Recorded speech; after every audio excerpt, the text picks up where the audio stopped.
જે રીતે કુંવરજી બાવળિયા અને વિરેન્દ્ર કશ્યપ વચ્ચે અખિલ ભારતીય કોળી સમાજના પ્રમુખ બનવાની જે હોડ જામી છે એ હોડમાં હવે સમાજ બે ભાગમાં વહેંચાઈ રહ્યો છે। કારણ કે વિરેન્દ્ર કશ્યપે કેટલાય મહિનાઓ પહેલા પોતાના અધિવેશનની જાહેરાત કરી દીધી હતી કે હું 21 જૂને દિલ્હીની અંદર અધિવેશન યોજીશ।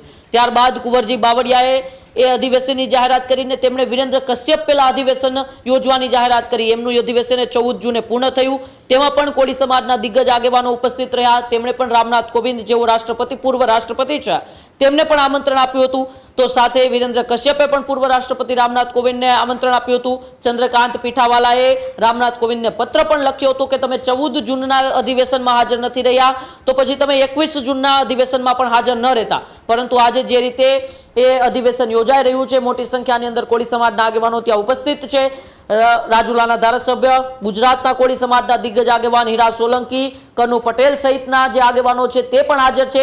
એક સમય એવું લાગ્યું હતું કે કુંવરજી બાવળિયા અને વિરેન્દ્ર કશ્યપ વચ્ચે સમાધાન થઈ જશે અને બે અધિવેશન ન યોજાય।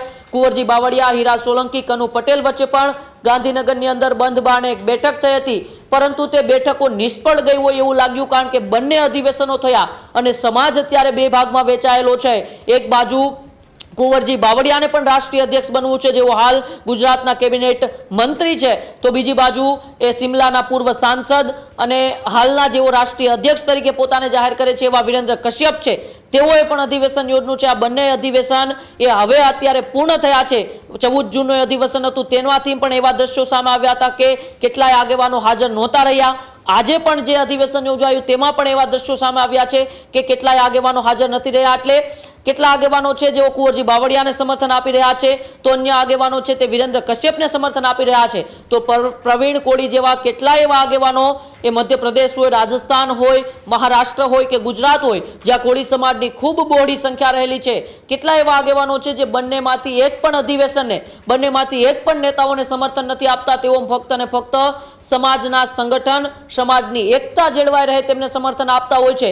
જ્યારે 14 જૂનનું એ અધિવેશન પૂર્ણ થયું ત્યારબાદ કુંવરજી બાવળિયાએ એક જાહેરાત પણ કરી હતી કે જો હું અખિલ ભારતીય રાષ્ટ્રીય કોળી સમાજનો અધ્યક્ષ બનીશ તો પછી આવનારી ચૂંટણી પણ નહીં લડું। પરંતુ હજુ નક્કી નથી થયું કે કુંવરજી બાવળિયા રાષ્ટ્રીય અધ્યક્ષ છે કે વિરેન્દ્ર કશ્યપ। બંને નેતાઓ પોતાની એ રાજકીય કદ મોટું કરવા માટે, સામાજિક કદ મોટું કરવા માટે શક્તિ પ્રદર્શન કરી રહ્યા છે।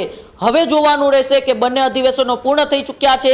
વિરેન્દ્ર કશ્યપે તેમનું શક્તિ પ્રદર્શન બતાવ્યું, કુંવરજી બાવળિયાએ તેમનું શક્તિ પ્રદર્શન બતાવ્યું, પરંતુ સમાજ કોની સાથે છે, સમાજ કોને પોતાના રાષ્ટ્રીય અધ્યક્ષ જોવા માંગે છે તે હવે આવનારા સમયમાં ખબર પડશે।